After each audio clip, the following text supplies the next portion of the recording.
Welcome back नाजरीन। राह news में वक्त हुआ है खबरों पर तबसरे का। हमारे साथ स्टूडियो में मौजूद हैं सीनियर सहाफ़ी और तजिया निगार मुज़फ़्फ़र एजाज़। मुज़फ़्फ़र एजाज़, एक माह की खामोशी के बाद अमेरिका ने एक बार फिर ड्रोन हमले शुरू कर दिए हैं और तालिबान कमांडर समेत 4 अफराद के जहाँ बहक होने की इत्तला है। तो ये एक माह की खामोशी, क्या ये इंतखाबात के बाद ये जायज़ा ले रहे थे, मुशाहिदा कर रहे थे कि क्या होने जा रहा है, कौन हुकूमत में आ रहा है और केपीके में किसकी हुकूमत बन रही है? तो ये एक माह तक जो है इन्होंने इससे जो है अमरीकी पॉलिसियों का ताल्लुक़ किसी मुल्क की हुकूमत बदलने से नहीं होता जी। उनका ताल्लुक़ अपने मफादात से, अपने अज़ाइम से, अपने तयशुदा अहदाफ के हवाले से होता है। उन्होंने जो अहदाफ मुकर्रर कर रखे हैं, आप देखें कि जैसे ही पाकिस्तान में इलेक्शन का शुरू हुआ, ज़ोर हुआ, 17 अप्रैल से ड्रोन हमले मौकूफ़ हो गए थे, बंद करने का कोई ऐलान नहीं किया था। लेकिन इलेक्शन के अगले दिन एक ऐलान वजारत दिफा की तरफ से आता है, पेंटागन की तरफ से, कि हम जब चाहेंगे हमले करेंगे, जब ज़रूरत होगी। कोई पॉलिसी तब्दील नहीं, कोई पॉलिसी तब्दील नहीं हुई। ओबामा साहब ने थोड़ी सी तशवीश का इजहार किया था और कहा था कि उसामा बिन लादेन टाइप के ऑपरेशन बार बार नहीं किए जाएंगे। आज अक़वाम मुत्तहिदा की जानिब से तशवीश का इजहार छपा है कि इससे इंतहा पसंदी को और इश्तिआल अंगेज़ी को फ़रोग़ मिलता है और पाकिस्तान में ये ड्रोन हमले जो हैं ये ना किए जाएँ, इस तरह का एक उनका इंदिया था। लेकिन आज ही ये इत्तला आई है कि ये ड्रोन हमले कर दिया गया। एक और हमला करने की इत्तला, हलाकतों की इत्तला, अफराद के नामों की इत्तला पाकिस्तान के बाहर की ख़बर एजेंसी से मिलती है। पाकिस्तान की ख़बर एजेंसियाँ, पाकिस्तान के ज़िम्मेदार, पाकिस्तान के अस्करी ज़राए, पाकिस्तान की हुकूमत, इनकी जानिब से कोई तस्दीक और तरदीद नहीं होती कि कौन मरा है, कितने लोग मरे हैं। अब उनका दावा है, उसके कुछ दिनों के बाद पता चलेगा कि कितने हकीमुल्ला महसूद को कई दफ़ा मार चुके हैं, कितने आम शहरी मर गए हैं और कौन लोग मर गए हैं। तो मकामी लोगों तक पाकिस्तानी मीडिया को जाने की इजाज़त होनी चाहिए, पाकिस्तानी मीडिया जाए। ये सब चीज़ें ऐसी मुश्तबा और गोल मोल हैं कि पता नहीं चलता कि वहाँ ड्रोन हमले क्यों हो रहे हैं, किसके लिए हो रहे हैं, किसको डराने के लिए हो रहे हैं। ये तो समझ में नहीं आ रहा कि जहाँ आपके पास एक एक मूवमेंट की इत्तला है कि कौन कब कहाँ चला गया और किसने कब कहाँ से अपना ठिकाना बदल लिया, उसके लिए आप अचानक वो टेक्नोलॉजी इस्तेमाल कर रहे हैं जो फायर करते वक्त अंधी होती है। यानी आपको कहीं से तो कंट्रोल हो रहा है, जबकि ये लोग जगह मुतय्यन कर ली है, जगह मुतय्यन हो जाती है, अफराद का तो तयन नहीं होता कि अंदर नीचे कौन मरेगा। आपने जगह मुतय्यन कर ली, उसको टारगेट करते हैं, उस पर फायर कर देते हैं।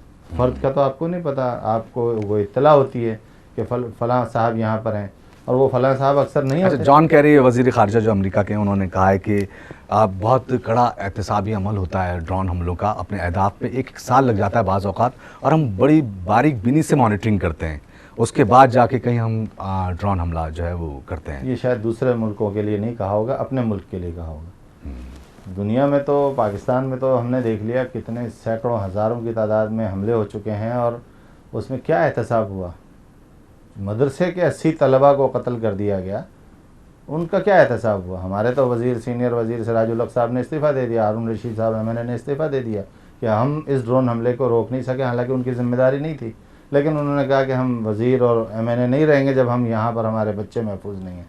80 तलबा को आपने इस बुनियाद पे कि हमें दूर से एलुमिनियम की कोई चीज़ें नज़र आईं, गोल गोल सी थीं और मिट्टी के प्याले नुमा थे, वो लोटे जो वज़ू करने के लिए अंधेरे में इस्तेमाल होते हैं, सुबह सुबह उठ के लोग वज़ू करने के लिए जा रहे थे तो कहीं लाइन से लोटे नज़र आए। उन्होंने, यानी किस किस्म के लोग हैं कि दुनिया से ना बल्कि उन्होंने आप खुद दूसरों को तो कहते हैं पत्थर के दौर में रहते हैं, लगता है कि ये खुद पत्थर के दौर में, इनको इन चीज़ों से वाकफियत नहीं है। जिस जगह, जिस मुल्क पर हमला करने जा रहे हैं, जिस मुल्क के अंदर इनकी अफवाज उतर गई हैं, उनको नहीं पता वहाँ क्या। जो इनका जो मुखबरी का जो निज़ाम है वो क्या इतना बावसूख और इतना मोतबर होता है कि उसकी बिना पर वहाँ पे हम ड्रोन हमला कर देते हैं? हमेशा से गैर मोतबर रहा है।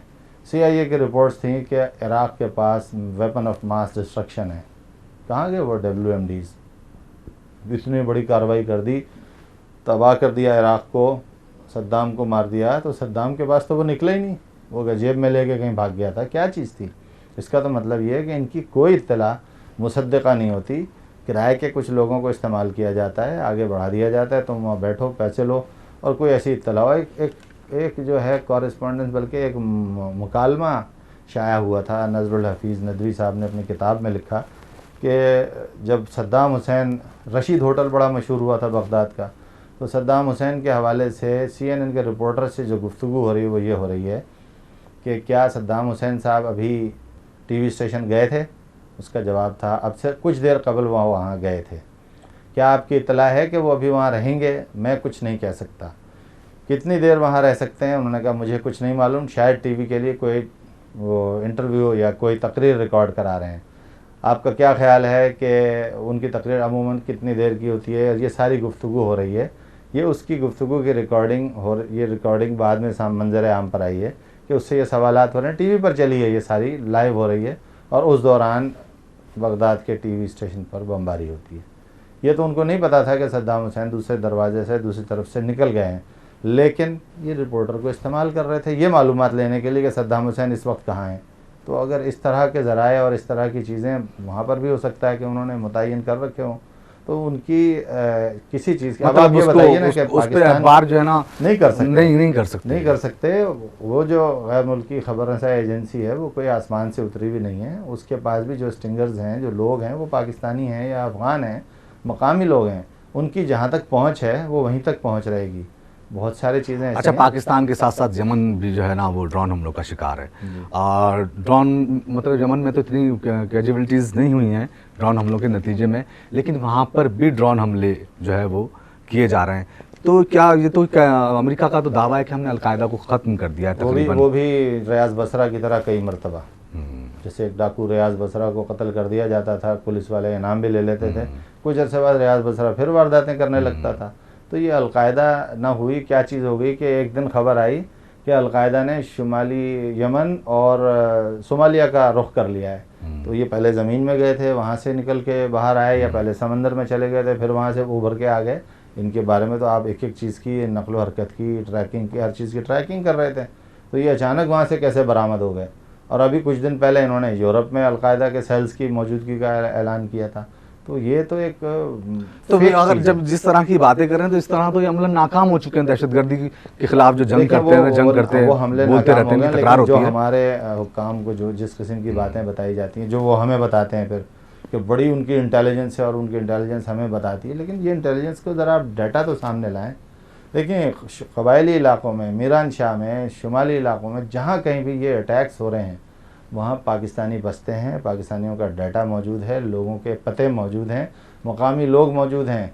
आप जैसे ही कोई मरेगा मकामी लोगों से पूछें कि ये साहब जो मरे हैं ये यहाँ के रहने वाले थे या अचानक कहीं से आए हुए थे। अगर मकामी थे तो इनकी क्या बैकग्राउंड है, ये कहाँ रहते थे। आज तक इन लोगों तक ना पाकिस्तानी मीडिया को पहुँचने दिया गया है ना आज़ाद मीडिया को, ये फिर गैर मुल्की मीडिया। अच्छा, अब चलें ये बात, वलीउर रहमान जो है उसकी शहादत की खबर आ गई।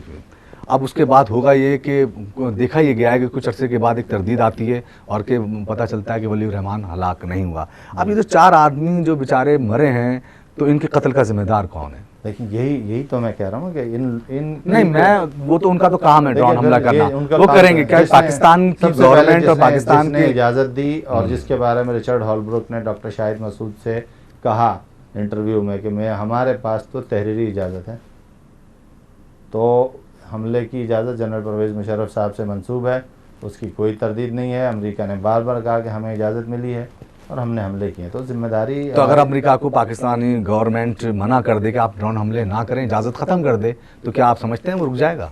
और उसको रुकना पड़ेगा। अमेरिका जितनी बड़ी भी पावर हो, लेकिन अगर कोई स्टेट उसको ये कह देती है ऑफिशियल कि आप यहाँ हमले नहीं करेंगे, बात यह कि बिल्ली के गले में घंटी कौन बांधेगा। एक तरफ शेर आया है, एक तरफ बल्ला आया है, देखते हैं शेर में कितना दम है और बल्ला कितना बड़ा छक्का मारता है। बहुत शुक्रिया मुज़फ़्फ़र एजाज़ आपका। अब तक के लिए इतना ही। मज़ीद ख़बरों और तबसरों के लिए देखते रहिए राह न्यूज़। अगले बुलेटिन तक के लिए मोहम्मद वसीम को इजाज़त दीजिए। अल्लाह निगहबान।